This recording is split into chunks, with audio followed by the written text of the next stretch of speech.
Assalamualaikum warahmatullahi wabarakatuh, Kak.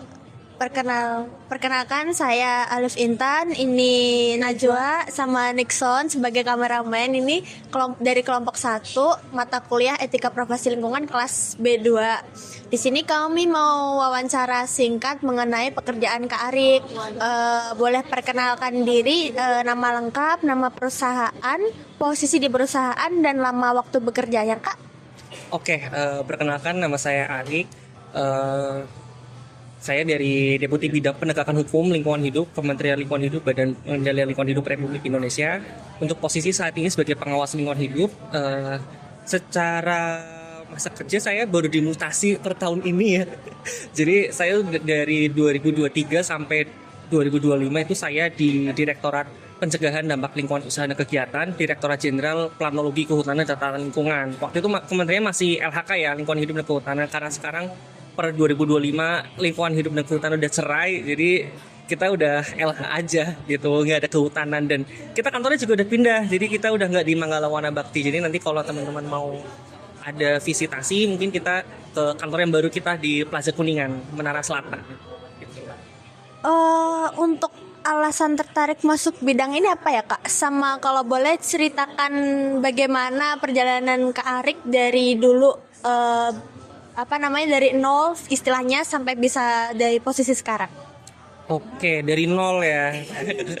Dari nol sebenarnya saya mulainya dari awal tuh di konsultan sebenarnya, dari konsultan AMDAL gitu. Terus ada proyek-proyek, kemudian saya juga berbarengan juga saat itu dengan ngajar dengan asisten dosen gitu. Saya ngajar asisten dosen di beberapa mata kuliah, ada ekologi, ilmu lingkungan, AMDAL, ekonomi lingkungan. Jadi ya hampir 3 semester lah ya, 3 semester OTW 4 malahan saya mengabdi di prodi LNK gitu.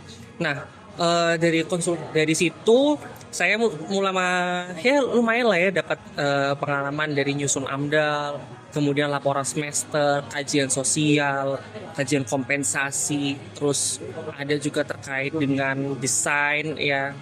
Kemudian sambil di sana tuh ternyata saya sih gue bisa sampai kuliah pasca sarjana juga ternyata gitu. Ya dinikmatin aja lah.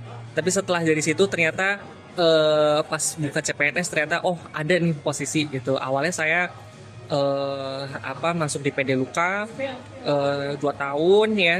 Setelah dari 2 tahun saya per 2025 saya dimutasi ke penegakan hukum gitu. Ya sampai sekarang masih di penegakan hukum sih. Jadi di awalnya di PD Luka kita sifatnya perencanaan ya.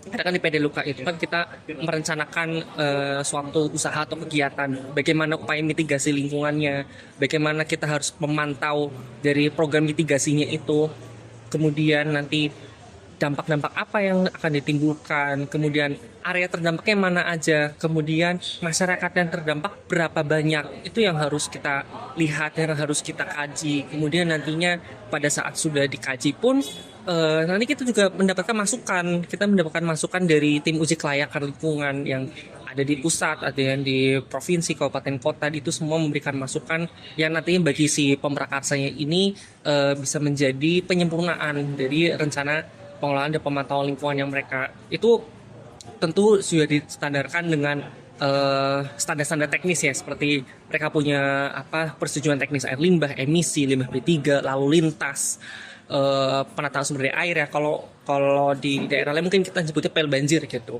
Jadi secara upaya mitigasi mereka mengendalikan banjir dan lain-lain itu sudah tertuang secara teknis, itu dari instansi masing-masing sudah mengeluarkan. Mungkin itu sih ya perjalanan sampai sekarang. Kalau sampai sekarang mungkin ya banyak lapang kali ya. Saya jujur aja saya jarang di kantor gitu aja karena lebih banyak tugas keluar kota gitu. Terus tanggung jawab utamanya tadi sebagai itu ya, Kak, kayak pengawas gitu kan. Terus bagian yang krusial dalam tugas yang dijalankan Kak Arik sekarang tuh apa sih, Kak?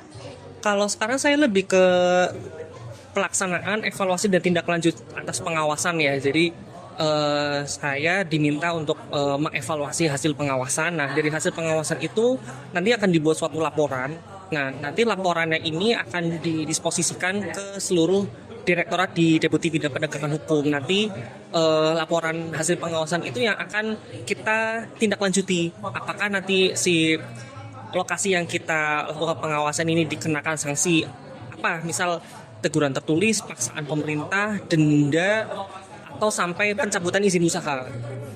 Jadi kalau pencabutan izin usaha itu bahkan kita bisa diberikan wewenang untuk melakukan pembongkaran. Jadi mungkin ini ya kita melihat beberapa bulan terakhir, mungkin yang teman-teman pernah lihat yang di puncak kemarin habis lebaran ada yang dibongkar, ya kan? Tahu Hibis yang waktu itu yang di lahannya PTPN ya di puncak, nah itu dibongkar. Itu udah nggak ada, bangunannya sudah rata dengan tanah. Bangunannya udah rata dan itu sudah dipulihkan fungsi lahannya jadi kawasan hutan lagi. Kemudian kita sekarang mulai bergerak ke arah Gunung Salak. Ada juga yang di Lembang, yang kita bongkar juga di Lembang. Kalau yang di Lembang lumayan sengit, lumayan sengit lah kalau saya bilang tuh, karena lumayan ada huru hara sedikit. Kalau yang lumayan ada huru haranya sampai pengadilan ada. Tapi menang kan? Ya menang, ya tentu pasti kita menang karena kita atas nama rakyat, jadi kita nggak boleh kalah dengan oligarki. Gambarkan secara singkat aja biar kita yang mahasiswa awam ini tahu lah. Sebenarnya gambarannya yang paling gampang, kau pernah dengar audit nggak? Iya. Nah, ya gampangnya kita melakukan audit aja, gitu. Cuma kalau audit kan setelah laporan ya udah kamu tindakan maksudnya tinggal perbaikan gitu kan. Nah, kalau kita perbaikannya ini kita tuangkan dalam satu keputusan menteri. Jadi kita legalkan dulu. Oh, laporannya seperti ini. Oke, kita legalkan. Oh, ternyata kamu kena paksaan pemerintah. Oke, kita legalkan nih paksaan pemerintah. Ternyata kamu harus menyelesaikan sanksi yang dikenakan oleh pemerintah. Kemudian misalkan kena denda, oh berarti kamu harus bayar denda dalam kurun waktu sekian, nominalnya sekian ke kas negara. Ada peraturannya juga, besarannya berapa, kemudian dibayarkannya kemana, lewat rekening apa. Kemudian kalau misalkan dendanya nggak dibayar, ada denda keterlambatan. Kalau misalkan denda keterlambatan masih nggak dibayar juga, nanti kita bekukan izin usahanya. Masih nggak dilakuin juga, kita cabut izinnya. Masih udah dicabut izinnya, masih beroperasi, kita bongkar paksa itu dalam artian kayak dia nggak mau nih kita datangin langsung atau tetap ada koordinasi, misal SP 1, 2, 3. SP itu kan kita dalam bentuk SK Menteri paksaan pemerintah, denda itu kita sudah terhitung sebagai sudah termasuk. Jadi begitu mereka udah nggak melaksanakan, ya udah mau nggak mau, suka nggak suka datang bongkar. Wah. Nanti tembusannya langsung ke kepala daerah masing-masing, langsung ke gubernur, bupati, wali kota, gitu, satpol pp, itu sudah langsung tembusan. Dan kita biasanya yang ketika saat pembongkaran itu masih didampingi bupati, gubernur, kepolisian, TNI, satpol pp. Jadi aparat gabungan ya sih? Iya, kita udah satu tim, kita punya satgas khusus gitu. Kalau masalah pembongkaran kita punya satgas khusus. Setelah menceritakan tadi panjang lebar kali tinggi dan semuanya itu, iya itu udah jadi volume ya. Itu buat kita nih kalau pengen masuk ke bidang yang kakak geluti sekarang itu, keterampilannya harus dimiliki apa? Terus pesan buat kita yang pengen masuk seperti bidang kakak ini sekarang juga apa, Kak? Oke, kalau secara hard skill sebenarnya yang penting kalian satu kuasai pendekatan hukum lingkungan.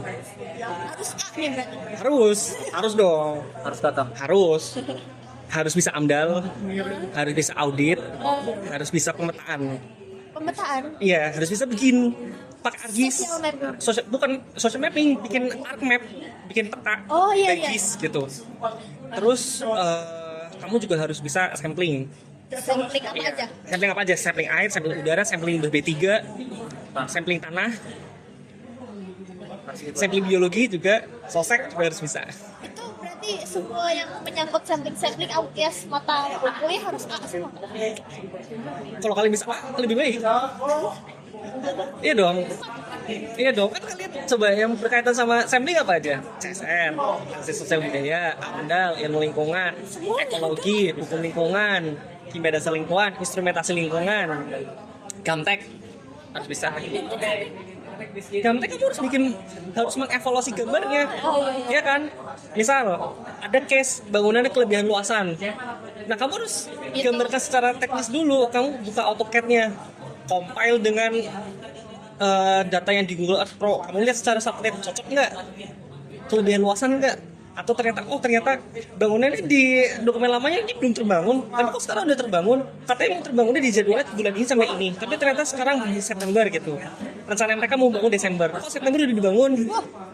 Itu yang jadi masalah. Ilegal. Terus sebagai penutup nih Kak, pesan-pesan yang buat kita ini apa sih Kak, selain yang tadi Kak? Nikmatin aja lah ya kuliahnya ya. Semuanya akan berlalu. Kalau namanya juga kalian kuliah kan belajar ya. Iya. Stres wajar. Nanti kalau ketemu ambil stres itu wajar. Waduh. Ini yang jadi kameramen juga korban soalnya. udah korban asistennya berkali-kali masih kena hajar juga itu. Ya, oh. Tapi lulus juga kok mereka. Aman Kak. Tapi lulus kan? Ya. Oke, jadi itu wawancara singkat dari kami. Apabila ada kesalahan dalam bersikap dan berkata, kan mohon maaf ya Kak. Terima kasih atas waktunya. Wassalamualaikum warahmatullahi wabarakatuh.